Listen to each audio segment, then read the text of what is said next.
여러분 안녕하십니까? 돈이 되는 이슈, 돈 버는 정보와 함께하는 경제 인사이트 정철진입니다. 코스피 7천 시대를 코앞에 앞두고 있는 지금 국내 증시 역사상 처음으로 이 개별 종목의 수익률을 2배로 위아래로 추종하는 레버리지 ETF가 빠르면 5월 상장됩니다. 오늘 첫 번째 이슈, 개별 종목 레버리지 ETF 상장 소개를 해드리고요. 우리 국내 증시, 주가에 미치는 영향도 짚어보겠습니다. 올해 1분기 한국을 방문한 관광객이 470만 명을 넘어서면서 1분기 기준으로는 역대 최대치를 달성했습니다.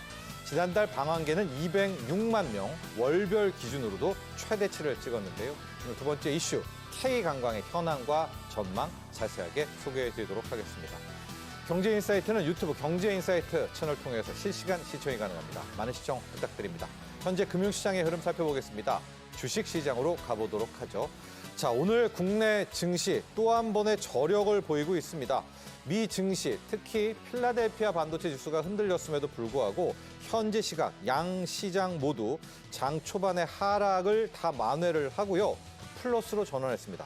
코스피는 0.3% 상승한 6,660선을 다시 탈환했고요. 코스닥도 강보합 0.1% 상승으로 돌아섰네요. 1,216포인트까지 올라온 상황입니다. 다만 수급을 놓고 보면 역시 외국인 투자자들의 우려는 커지고 있습니다. 오늘 거래소, NXT까지 합치면 거의 1조 원 넘게 양시장에서 순매도를 대응을 하고 있습니다. 자, 이것을 우리의 개인 투자자들 그리고 개인들이 투자하는 개인 ETF 물량이 기관으로 잡히면서 국내 증시를 상승으로 돌리는데 일조했다고 볼 수 있겠습니다. 환율은 튀어 올랐습니다. 지금 1,470원 초반까지 내려왔다가 오늘은요 0.14% 오른 1,476원 60전대까지 다시 오르는 모습입니다. 암호화폐 시장으로 가보도록 하겠습니다. 현재 시각 1억 1,000만 원대에서 1,300만 원, 1,400만 원 좁은 권의 박스권 등락 계속하고 있습니다. 지금까지 현재 금융시장의 흐름 짚어봤습니다. 네, 첫 번째 이슈 시작합니다. 영상 보시고 난 뒤 이야기 계속 이어가죠.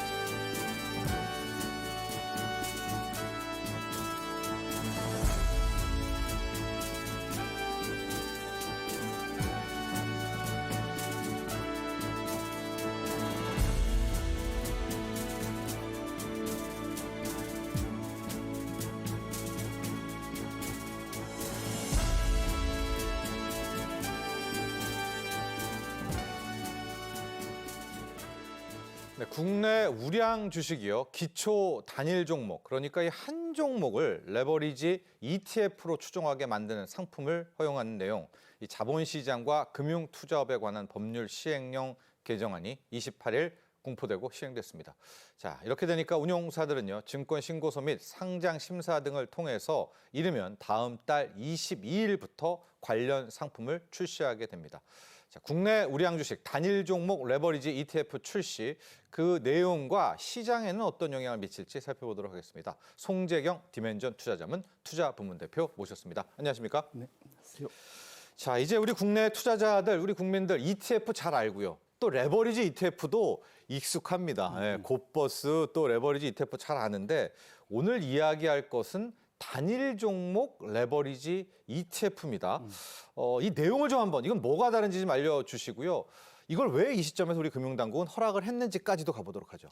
일단 말씀 주신 대로 우리나라에 이제 ETF가 정말로 많이 이제 보편화됐고, 광풍이죠. 예, 거기에 이제 레버리지 인버스, 이제 위로든 아래로든 배팅을 더 갑절로 할 수 있는 이러한 상품들이 이제 지수단 또 내지는 종목들을 특정 업종단까지는 좀 많이들 들어와 있습니다. 인기입니다, 또. 예, 네. 인기도 좋습니다. 네. 왜냐하면 좀 더 화끈하죠, 한마디로. 네. 그런데 지금 미국에서는 이걸 넘어서 갖고, 미국이 전 세계 금융시장을 가장 선도하는 지역인데 미국에서는 이제 이것이 마지막 압축이 돼서 이제 개별 종목에 대한 ETF, 그러니까 네. 지금 말은 펀드, ETF의 펀드, 여러 종목 넣는 펀드라고 하지만 그 안에 딱 한 종목만 넣는 거죠. 예. 예를 들면 뭐 테슬라 한 종목, 엔비디아 한 종목. 이런데 이것이 2배, 3배짜리까지 이제 나오게 된다. 이렇게 보시면 좋을 것 같고요. 결국은 이런 것들 좀 우리도 이제 그 글로벌 트렌드에 맞춰서 조금 더 소위 우리 국내 투자자들의 소위 그 선택할 수 있는 권리를 좀 더 확장시켜 준다는 측면에서 상당히 중요한 뭐 변화다 보셔야 될 것 같고, 저는 개인적으로 개인적으로 이거 복지 차원에서도 국민 건강 관리 차원에서도 중요하다 생각합니다. 왜냐하면 우리 예? 서학개미들이 밤새 가면서 미국에 이거 투자하고 계시잖아요. 밤새지 마시고 국내에서 투자하시라고. 예, 이제 소위 국민 수명권 차원에서 투자자 수명권 보장 차원에서도 이걸 내는 거 아닐까 개인적으로 생각을 해보고 있습니다. 수면권은 좋은데 이게 워낙 급등락이어서 또 멘탈이라든가 이 심장에는 안 좋을 수도 있을 것 같은데요. 네, 그런 측면도 있다라는 거 여러분들 기억을 하시고, 이번에 보면은 근데 한 가지 조건이 있습니다. 허용되는 상품도 삼성전자, SK 하이닉스로 일단 나온다. 여기서 좀 힌트를 얻어야 될 것 같은데요. 대표님, 이게 모든 개별 종목을 또 다 허용하는 건 아닌 것 같습니다. 네, 맞습니다. 상대적으로 이제 우리나라 금융 당국이 글로벌 추세에서 봐서도 상당히 보수적인 상황이거든요. 그러다 보니까 이전에는 아예 이런 걸 엄두도 안 내다가 이번엔 그래도 좀 전향적으로 바꿨습니다. 다만 또 투자자 보호 측면에서 놓고 보면 너무 변동성이 큰 종목들은 안 된다라는 생각으로 좀 소위 이제 한도를 좀 그러니까 소위 그 뭐랄까 엄격한 대상에 대한 소위 그 기준을 잡았는데요. 이제 가장 큰 것은 시총이 우리 100이면 10% 이상 되는 종목. 그다음에 두 번째로는 예. 거래량은 5% 이상 되는 종목이면서 당연히 적격 투자 등급이어야 될 거고요. 파생 거래량도 1% 이상, 소위 이제 거래 유동성이 확보가 돼야 된다는 거죠. 이것들을 엔드로 다 묶어놓고 보면 딱 두 종목 됩니다. 우리나라 대표 그러니까 소위 반도체 대표주라고 할 수 있는 삼성전자와 SK 하이닉스 딱 두 종목은 된다 보셔야 될 것 같고요. 예. 이 단일 종목 레버리지 ETF는 보시면 아시겠지만 원래는 전체 그 자산의 30% 이내만 한 종목에 투자할 수 있는데 이제는 딱 그 한 종목에 100%를 다 투자할 수 있게 한다는 거. 예. 그리고 상당히 위험 평가의 항도도 200%까지 제한하면서 그래야만 당연히 2배 레버리지가 될 수 있겠죠. 그래서 전반적으로는 좀 우량 종목에 집중을 해서 단일 종목 ETF를 허용해 주면서 소위 말하는 투자자 보호도 좀 상대적으로 될 수 있게끔 하려는 의도가 깔려 있다 이렇게 보셔야 될 것 같습니다. 현재 우리나라 코스피의 시가총액이 한 뭐 6천조, 5천조 후반 되니까 그 10% 하면은 500조는 넘어야 되잖아요. 600조, 500조. 그러면 아마도 꽤 오랜 기간 삼성전자하고 하이닉스밖에 안 되겠네요. 저 기준 하나로도. 맞습니다. 사실은 네. 삼성전자, SK 하이닉스는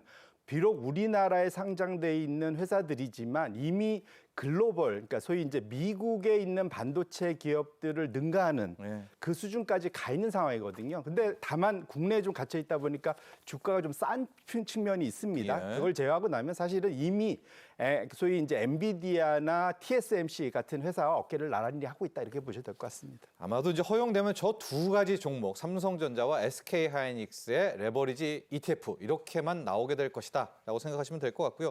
이번에 풀어준 것들 법 개정안을 좀 놓고 보면 이렇게 단일 종목 레버리지 ETF도 있었지만 개별 주식 옵션은 있잖아요. 개별 주식 선물, 개별 주식 위클리 옵션도 이제 6월 말부터 상장이 되고 대거 파생이 좀 섞인 것들을 많이 허용하는 그런 모습을 볼 수 있습니다. 네, 말씀 주셨는데 이것도 마찬가지로 미국에서는 상당히 많이 좀 보편화돼 있고 네. 개인 투자자들도 이것들을 많이 합니다. 특히 위클리 옵션을 넘어서서 제로 데이 옵션이라는 내일 당장 이제 만기가 되는, 그러니까 이 위클리는 일주일 후에 만기가 된다는 네. 거거든요. 이제 이게 옵션이라는 것을 이제 좀 처음 접하시는 분들도 있으실 텐데 이건 기본적으로 우리가 이제 주식을 사거나 팔거나만 할 수 있는데 네. 특정 가격으로 살 수 있는 권리, 이것이 이제 콜 옵션이고요. 팔 수 있는 권리가 풋 옵션입니다. 이거를 콜 옵션을 살 수도 있고 매도할 수도 있고 이건 이제 총 네 가지니까 콜 풋에 사고 팔고 그럼 곱하기 하면은 총 방식이 한 네 가지 정도 네. 될 수 있죠. 근데 이것이 만기가 좀 월 단위였는데 이것을 주간 단위까지 좁혀서 생각보다 이렇게 하면은 거기에 들어가는 프리미엄이라고 하는 소위 그걸 살 때 드는 비용 자체가 좀 줄어드는 측면이 있습니다. 네.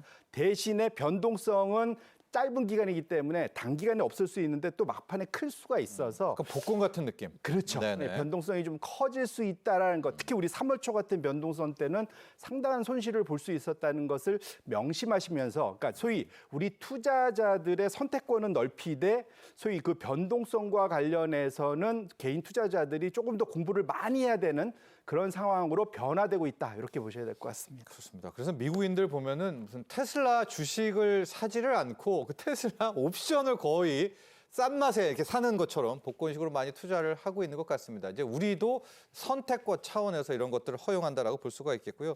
또 하나 이런 질문이 좀 있습니다. 대표님, 엔비디아 3배, 테슬라 3배, 미국은 3배도 있는데 허용하는데 왜 굳이 2배 레버리지만 허용을 하냐? 우리도 그냥 아예 3배까지 가자. 이게 기술이 딸려서 그런 건가요? 아니면 2배를 우리가 좀 끄는 좀 속내가 있을까요, 당국이? 이거는 아까 말씀드린 대로 정말로 투자자 보호 차원이 좀 더 보호입니까? 크다라고 보셔야 될 것 같은데 3배 아니고 지금 미국에서는 5배까지 신청을 한 운용사가 있어요? 운용사들도 꽤 있습니다. 아. 5배까지 있습니다. 근데 이제 이것이 5배면 엄청나죠. 가슴이 뛰죠. 조금만 올라가도 예를 들면 10% 올라가면 50% 갈 수 있으니까 가슴이 뛸 수 있는데 또 미국 주식은 쉽게 가잖아요. 예, 상한이 없으니까. 상한가가 예, 없으니까. 예. 근데 다만 조심해야 될 거는 거꾸로 우리는 올라갈 것만 생각하는데 떨어지는 것도 생각을 하셔야 됩니다.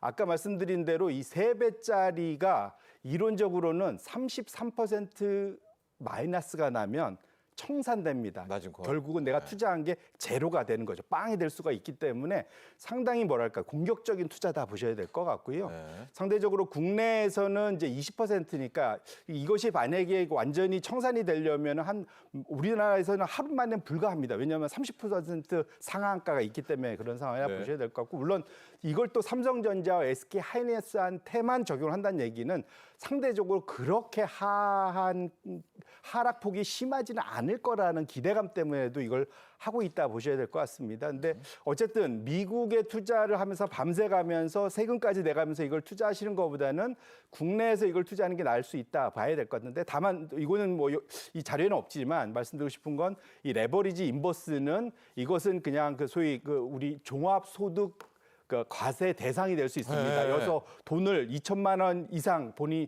이자 소득을 버시는 분은 여기에서 이득이 나면 그걸 더해서 합산해서 세금을 내는 대상이 된다는 것들도 명심하실 필요는 있겠다 이렇게 말씀드립니다. 자, 그리고 이제 중요한 이야기인데요. 이제 과연 그럼 해당 기업이겠죠. 삼성전자, 하이닉스 주가에는 또 시장에는 어떤 영향을 미칠까? 조금 더 심오하게 들어가 보도록 하겠습니다. 우리가 그냥 딱 생각하기에는 와, 이거 인기 엄청나겠네. 사람들 엄청 사겠네. 그럼 삼성전자, 하이닉스의 수급 많이 들어오겠네. 또 주가 오른다라고 생각을 하지만요, 대표님. 이건 주가 추종이니까 떨어질 때는 또 엄청나게 좀 왜곡되는 모습도 공존하는 거 아닙니까? 맞습니다. 네. 이게 이제 일반적으로 우리가 이게 이제 소위 속된 표현으로 알주식 투자라고 하죠. 뭐냐면 그냥 주식을 사고만 있는 거 그리고 쭉 들고 가면은 최악의 경우는 마이너스가 그냥 아예 없어지는 겁니다. 회사가 혹시 부도가 나면. 그런데 이 레버리지와 관련해서도 뭐 최악의 건 0인데 그 속도를 엄청나게 줄일 수 있다는 게 첫 번째고요. 사실은 이 안에 숨어 있는 히든 비용, 소위 숨어 있는 비용들이 많습니다. 왜냐하면 레버리지라는 것은 내가 돈을 빌려서 더 샀다라는 거잖아요. 네. 그거 자체 비용이 그 소위 가격에 숨어 있습니다. 그래서 통상적으로 이것이 레버리지가 높아질수록 그 비용 산정이 커지고요. 우리나라는 대충 알려진 것이 CD 금리나 뭐 일일 금리로 적용을 한다고 하는데 이것이 매일매일 적용이 되다 보니까 이게 지나놓고 보면은 생각보다 이자 비용 규모가 숨어서 꽤 크게 작용을 한다. 이게 3배짜리 뭐 이렇게 되면 미국에서는 그것만으로도 연간 한 7%대의 이자 비용을 더 낸다고 합니다. 그래서 사실은 이것을 장기 투자하다 보면 내가 원하는 것보다 생각보다는 살짝 못 미칠 수가 있고요. 그다음에 이제 제가 위험을 말씀드리고 싶은 거는 이것은 언제 샀냐에 따라서 완전히 달라진다. 네. 대표적으로 우리가 3월 초에 급락장을 받지 않습니까? 이게 우리가 정말로 좀 타이밍상 좀 안 좋게 해서 2월 말에 이 레버리지 ETF를 샀다. 그러면 2배짜리니까 빠져서 지금은 이미 지수단은 다 원복을 다 회복했지 않습니까? 근데 하필이면 2월 28일 마지막 날 제일 비쌀 때 샀었다라고 하면 지금 겨우 본전을 찾을까 말 겁니다.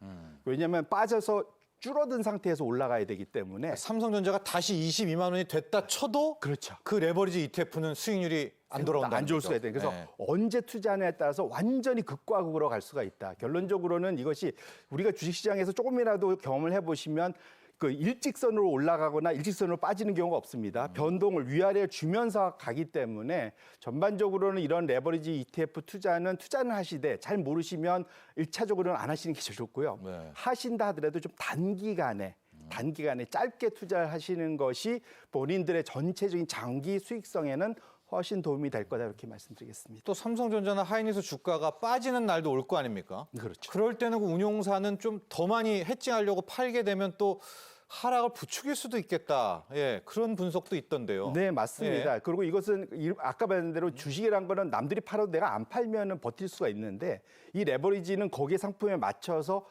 소위 말해 그 기준가가 변하는 거에 맞춰 갖고 사고 따라가야 파로를 되니까. 따라가고 LPD라는 그 안에서 이걸 관리해 주는 데들이 소위 의무적으로 사고 팔아야 되거든요. 그래서 이것 자체가 시장의 추가적인 매도세를 더 확대할 수 있는 그런 상황이 있어서 전반적으로는 변동성이 이전보다는 훨씬 더 확대될 수밖에 없는 것은 분명하다 이렇게 말씀드립니다.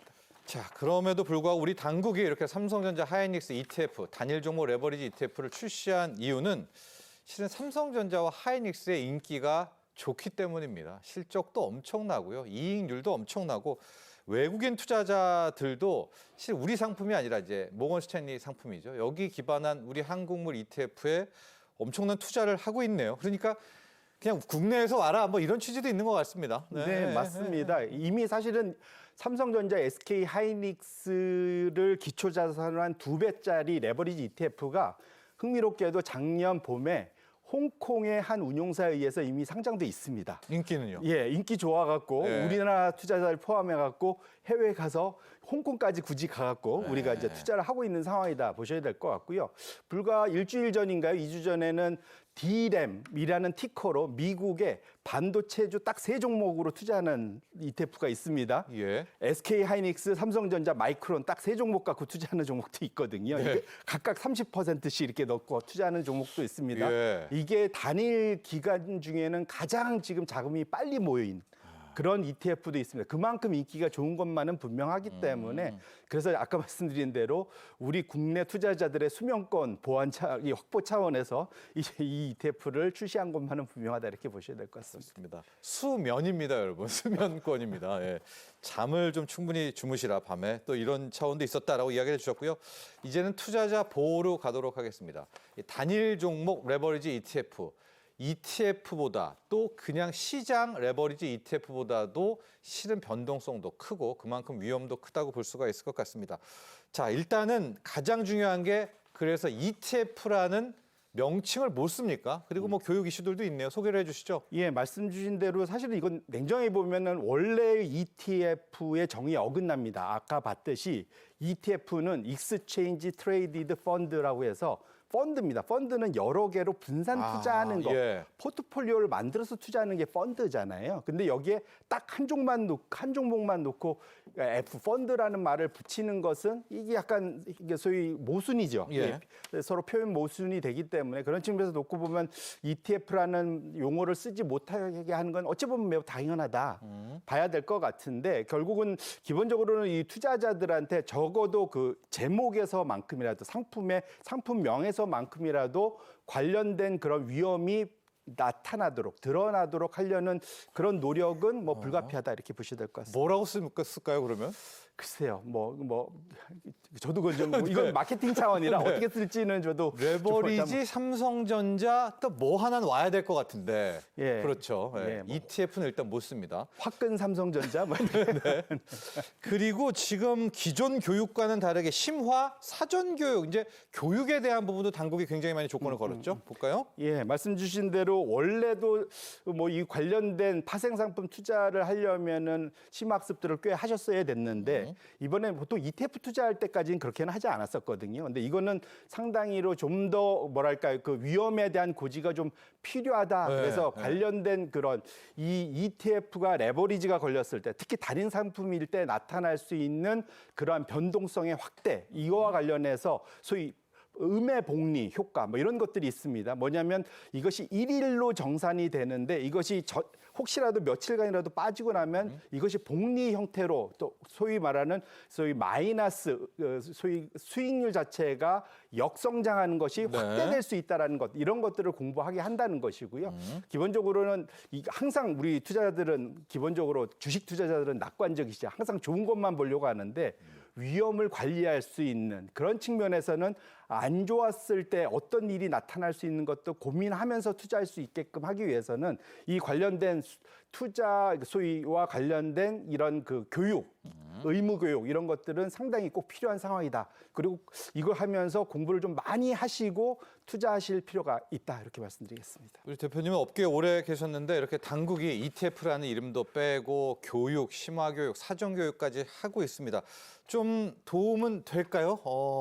좀 실효성이라든가 우리 투자자분들이 막 이렇게 막 모험적 투자를 하는 걸 좀 막는데 그래도 이 정도까지는 해야죠.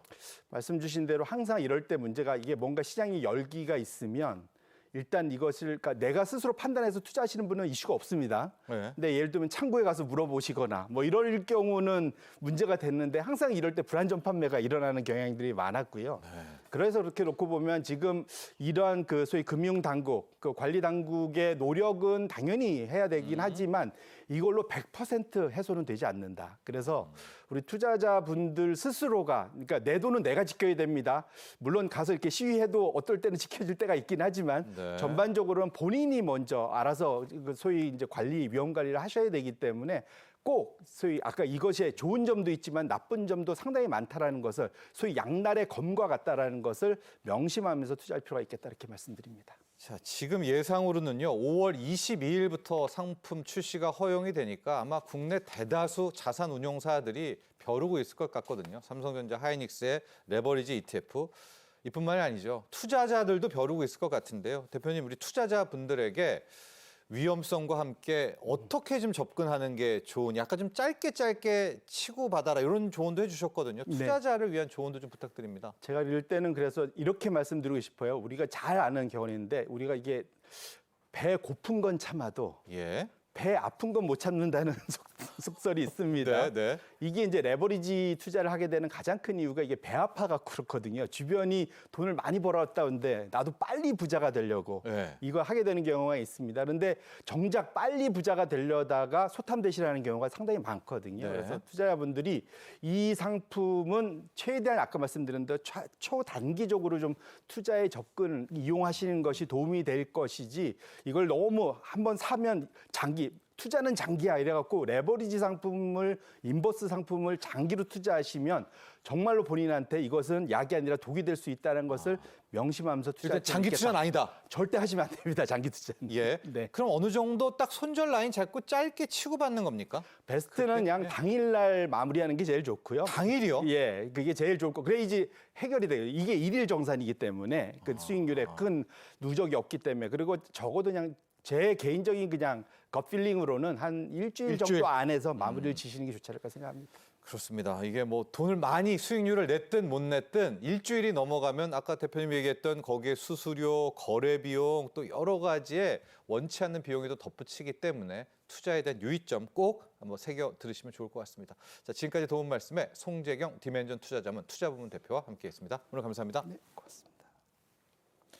자, 이어서 두 번째 이슈로 넘어갑니다. 영상 보시고 난 뒤 이야기 계속 이어가죠.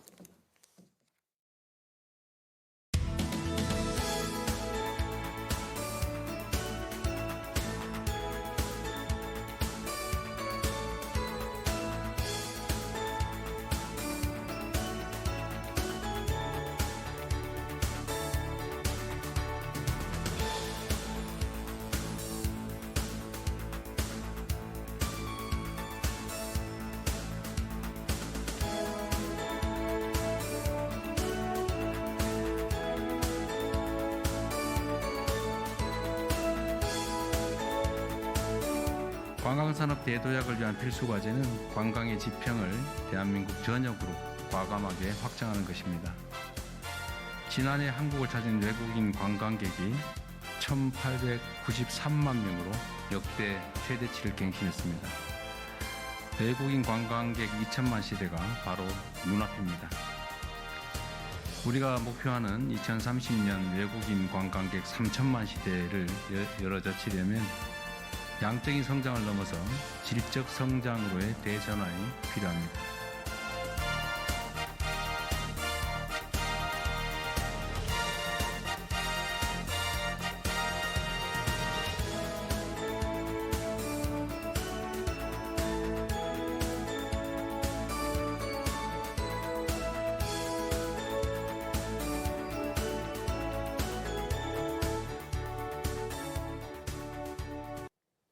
네, 올해 1분기에 한국을 찾은 관광객이 476만 명을 넘어서면서 1분기 기준 역대 최대치를 기록했습니다.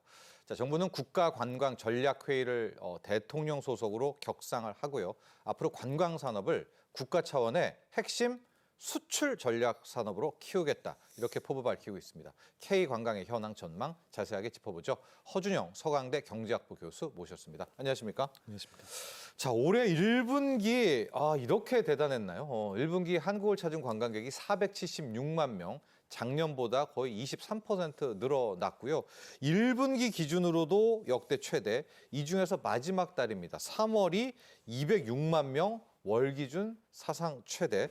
현황 한번 짚어주시고 지금 무슨 일이 있었을까? 1분기에 여기도 한번 좀 평가해 주시죠. 그 3월이라는 숫자도 전 놀라운 게요. 네. 3월이 사실 중동 전쟁이 들어간 달이잖아요. 예. 그런데도 관광객이 200만 넘게 들어왔다는 게 굉장히 놀랐고요. 그렇죠. 5월이었는데 보통은. 네, 맞습니다. 그리고 사실은 최근에 우리나라 외국인 관광객 추이를 좀 보니까 작년 기준으로 관광 수입이 1년에 한 30조 원 규모가 지금 생기고 있습니다. 외국인 관광 그 수입만요. 그리고 우리나라 들어오는 관광객이 작년 기준으로 한 1,900만 명 정도 되거든요. 이렇게 보면 사실은 굉장한 숫자라고 볼 수 있을 것 같고요. 예. 사실은 저희 추이를 좀 더 좀 긴 시간에 따라서 보면 코로나 이후로는 관광 산업이 좀 잘 안 됐었잖아요. 봉쇄도 하고 하다 보니까. 그러다가 2023년, 24년 증가세가 지속되고 회복이 되다가 작년에 또 피크를 찍었는데 그 작년 기록을 1분기 기준으로 올해 또 깬 깼다. 거죠. 예. 이렇게 보면 최근에 뭐 K컬처라던가 또 어떻게 보면 또 BTS의 컴백도 좀 영향이 있는 것 같기도 하고요. 이런 것들이 다 맞물리면서 전반적으로 우리나라 관광 산업이 굉장히 탄력을 받고 있는 것이 아닌가라는 생각이 들고 있습니다. BTS 광화문 효과를 잠깐 잊어버렸었네요. 네, 그렇죠. 맞습니다. 상당 부분 그때 좀 오셨나 봐요. 네, 관광객들이? 사실 그때 추산으로 뭐 한 30만 정도 모일 거다라고 생각을 했었는데 예. 사실은 그렇게 30만이 들어온다고 하면 그 자리에 있는 외국인 관광객뿐만이 아니고 그것을 때문에 한국을 방문했던 그렇죠, 외국인 그렇죠. 관광객까지 따지면 어떻게 보면 그런 것 같고요. 우연치 않게 제가 이렇게 찾아본 통계에서 최근에 여성 관광객들, 특히 20대 여성 관광객들이 굉장히 늘고 있다는 통계도 어떻게 보면 이 K컬처, BTS 이런 효과들과 관련을 맺고 있는 것 같습니다. 자, 그리고 또 하나 이제 이번 통계를 더 파고 들어가 보면요. 서울 명동 거리 이렇게 가보면 원래는 중국 관광객들, 일본 관광객들이 많았었잖아요. 최근에는 유럽 관광객이 정말 많아요. 또 미국 관광객도 많고요. 관광객의 국가별 다변화가 이미 본격화됐다. 수치로도 한번 볼까요? 이게 중국, 일본 위주에서 완전히 좀 많이 변하고 있죠? 네, 그 여전히 단일 국가로 따지면 제일 많이 들어오고 있는 관광객은 중국이고요. 2위가 네, 일본인 네. 건 여전합니다. 다만 증가세를 봤을 때 작년 1분기에 비교해서 올해 1분기의 증가세를 보면 유럽 같은 경우가 한 관광객이 26% 정도 증가했고요. 미주 같은 경우도 12% 정도 증가했는데 이게 왜 놀라운 사실이냐라고 해보면 거리입니다. 사실은 중국이랑 일본은 인접 국가잖아요. 네. 그렇게 봤을 때는 한국을 찾는 편의성이 있는 국가들이라고 볼 수 있을 것 같습니다. 다만 유럽과 미주 같은 경우는 우리나라에서 가장 짧은 비행 시간으로 잡아도 기본 한 8, 9시간 정도 되는 국가들이거든요. 그렇게 봤을 땐 이 나라에서 우리나라를 찾는 관광객 수가 이렇게 늘어나고 있다. 그것도 그 늘어나는 증가율이 굉장히 크다라는 것은 찾아온다라는 거거든요. 그리고 네. 이 중에 일부는 아마 한 번 한국 방문해보고 다시 오는 분들이 계실 거거든요. 그렇게 예. 봤을 때는 저희 구매율도 중요하지만 재구매율을 굉장히 중요하게 또 보잖아요. 소매업에서. 그렇게 봤을 때는 재구매율까지도 생각해 봤을 때는 굉장히 고무적인 그런 지역별 변화가 아닌가라고 보고 있습니다. 유럽 관광객은 무슨 일이 있었나요? 너무나 많이 급증을 했거든요. 유럽 쪽도 아마 K컬처라고 봐야 될까요? K컬처도 있는 것 같고요. 네. 그리고 한국관광공사가 네. 그 사실은 한국관광 홍보 지점이라는 걸 전 세계에서 운영하고 있는데요. 네. 작년에 스웨덴 같은 데다가 한국관광 홍보 지점을 열었는데 여기서 우리나라 들어오는 비율이 전년 대비 뭐 20% 넘게 늘어났고 이렇다라는 겁니다. 스웨덴이요. 예, 이렇게 네. 봤을 때는 우리나라가 사실 한국관광공사가 외국에 나가서 우리나라를 세일즈하고 있는 부분 이런 것들도 굉장히 중요한 것 같고요. 또 우리나라 관광 시장을 성수권이랑 성장권, 신흥권으로 이렇게 나누어서 세분화된 마케팅도 하고 있거든요. 이런 것들도 일부 영향을 주고 있는 것이 아닌가 싶습니다. 자, 그리고 유입되는 그 경로를 좀 보면은요, 이제 비행기, 공항뿐만 아니라 크루즈 이용 관광객도 거의 폭증을 했고, 이렇게 되니까 이분들이 쓰는 즉 관광객의 소비 패턴도 좀 궁금합니다. 크루즈 이야기 또 카드 소비도 한번 보도록 할까요? 네네. 네, 우리나라 사실 비행기로 들어오시는 분들은 뭐 비행기 한 대 들어오면 저희 몇백 명 정도 들어오는데 네. 크루즈 한 대는 사실은 작아도 수천 명씩 내리게 그렇죠. 되거든요. 네, 네. 그리고 이분들이 내리면 기항지에서 체류하면서 쇼핑도 하고 관광도 하고 또 식음료를 소비하다 보니까 이게 지역 소멸 우리나라 같은 경우는 대응도 되고 왜냐하면 이렇게 크루즈가 많이 들어오는 데가 지역별로 따져서 보면 4개 정도 있거든요. 제주, 부산, 인천, 전남입니다. 그러면 이 중에 인천만 제외하면 대부분 다 수도권이 아닌 지역이기 때문에 지역 소멸 대응되는 부분, 경제 활성화되는 부분 여기다가 사실은 이 관광 산업으로 인해서 이 크루즈 객들 대응하는 취업 유발 같은 것들까지 생각을 해보면 그 효과가 적지 않다라는 거고요. 그리고 외국인 관광객들의 카드 소비액 같은 것들 최근에 이제 카드 데이터가 실시간으로 예. 나오고 있어서 보다 보면 1분기 기준으로 봤을 때 전년 대비 23% 늘고 있다. 그러면 외국인들도 좀 더 들어오고 있고 외국인이 쓰고 있는 카드 소비량도 좀 늘어나고 있다라는 것들이 전반적으로 우리나라 경제에 굉장한 어떤 뭐 관광도 일종의 저희의 수출이라고 수출 산업으로 보면 한다는 수출이라고 거죠. 본다면 네. 예, 관광 수출에 대한 증가세를 보여줄 수 있는 부분 같습니다. 그리고 지역에 대한 얘기도 저희가 생각해 볼 수 있겠죠.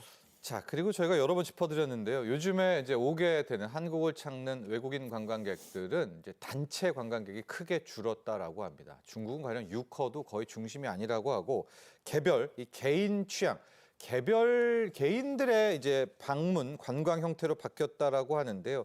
현황도 좀 짚어주시고 우리 입장에서는요.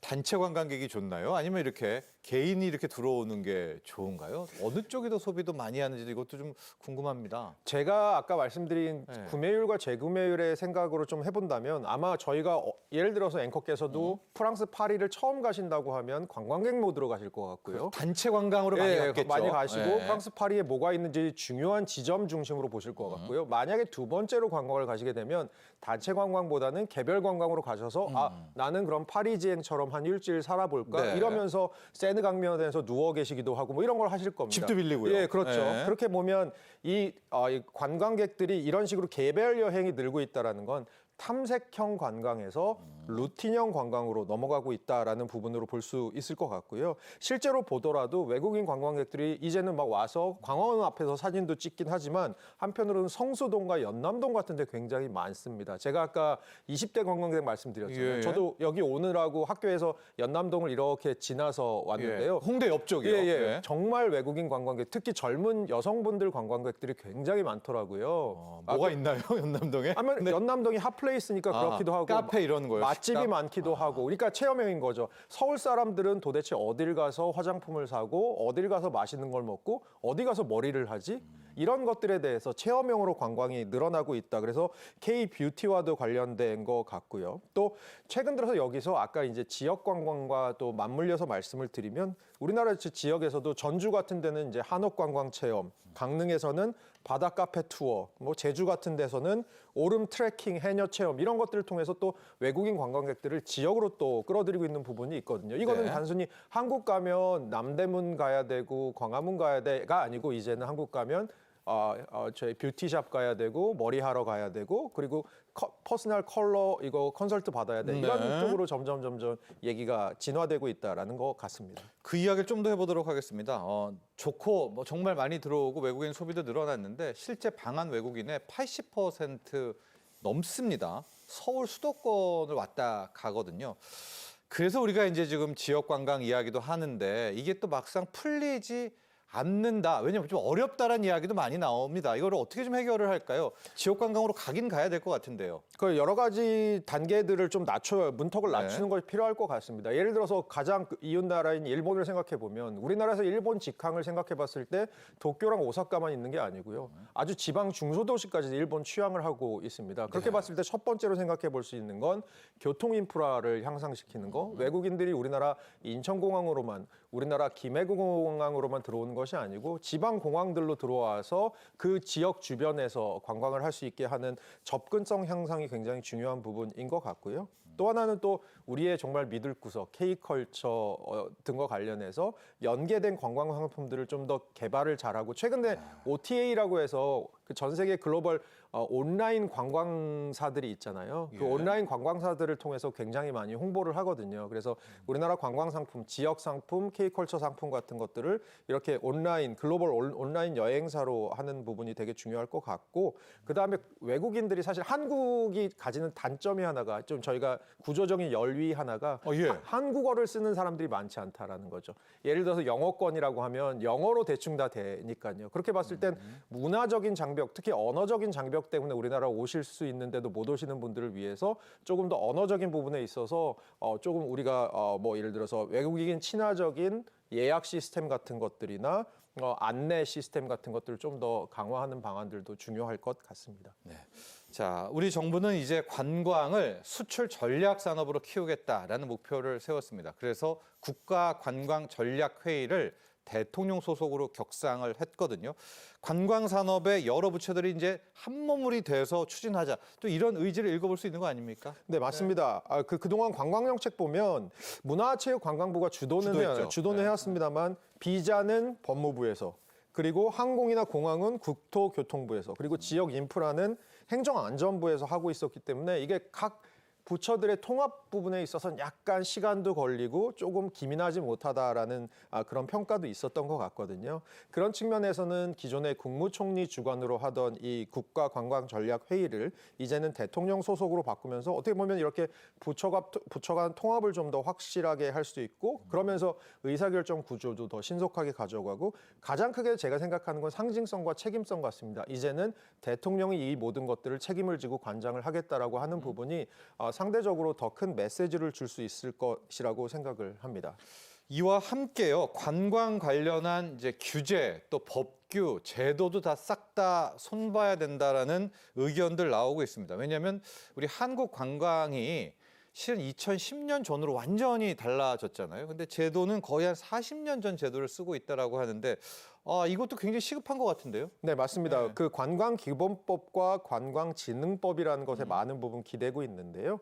이 관광기본법은 제정이 1975년입니다. 그리고 관광진흥법은 1986년 정도에 제정된 그런 법이거든요. 어떻게 보면 지금 한 40년, 50년간 바뀌지 않은 세상은 아주 많이 바뀌고 관광 산업도 굉장히 많이 바뀌었는데요. 그래서 어디에다가 관광 특구를 만들고 어디에다가 관광 단지를 유치할지 그리고 최근에는 예전과는 다르게 온라인으로 많은 결제나 홍보나 이런 것들이 맞습니다. 이루어지는데 온라인 상에서의 부당 행위 같은 것들은 또 어떻게 근절해서 우리나라의 관광 산업에 대해서 좀 더 좋은 인상을 줄 수 있을지 이런 것들에 대해서 사실 바뀐 세상에서 저희가 생각해야 될 부분이 많거든요. 그런 측면에서는 이런 법을 현대화하기 위한 개정 작업에 들어갔다. 우선 제일 먼저 하는 일은 공청회. 그래서 의견 수렴하고 향후에 이것을 법 개정을 통해서 진행하겠다라는 뜻 같습니다.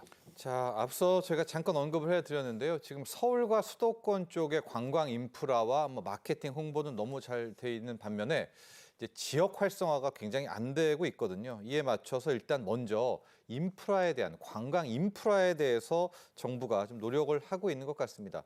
김해공항, 청주공항, 뭐 공항 쪽을 먼저 좀 하고 있는 것 같아요. 아무래도 외국인들이 들어올 때 그 나라에 대해서 가장 먼저 가지는 첫인상이 아마 공항일 것 공항이죠. 같고요. 그런 측면에서는 지방공항이 아무래도 우리나라는 좀 좀 열악한 열악하죠. 부분이 네, 네. 있기 때문에 뭐 김해공항 같은 경우는 우선 주차장 신축하면서 동시에 수화물 처리 좀 시설 늘려서 좀 더 빨리 수화물 주고받을 수 있게 한다. 청주공항 같은 경우는 바로 옆에 어디가 있죠? 세종시가 세종시요. 있잖아요. 그래서 행정수도 관문공항으로서 탈바꿈하기 위해서 국제선 터미널을 증축한다. 그리고 김포공항도 사실은 최근에 인천공항을 저희가 많이 이용하다 보니까 잘 못 느끼는 거지만 국제선 터미널이 많이 노후화됐거든요. 그래서 이런 터미널 시설을 좀 현대화한다. 딱 갔을 때 그 나라 공항에 내렸는데 굉장히 세련되고 굉장히 최신식이더라라고 하는 느낌을 주는 것 굉장히 중요하다고 생각하고요. 그리고 또 하나는 또 한편으로 봤을 때는 그 우리나라 관광에 있어서 이 공항들이 좀 혼잡한 부분들이 있는데 이런 혼잡한 부분들을 덜어내기 위한 TF 같은 것들도 구성해서 향후에 운영하겠다라는 방안 가지고 있습니다. 자, 그리고 이 뉴스도 잠깐 보죠. 이게 가끔 가다가요. 바가지 요금 관련한 그런 뉴스들, 사건, 사고가 사회면에 나옵니다.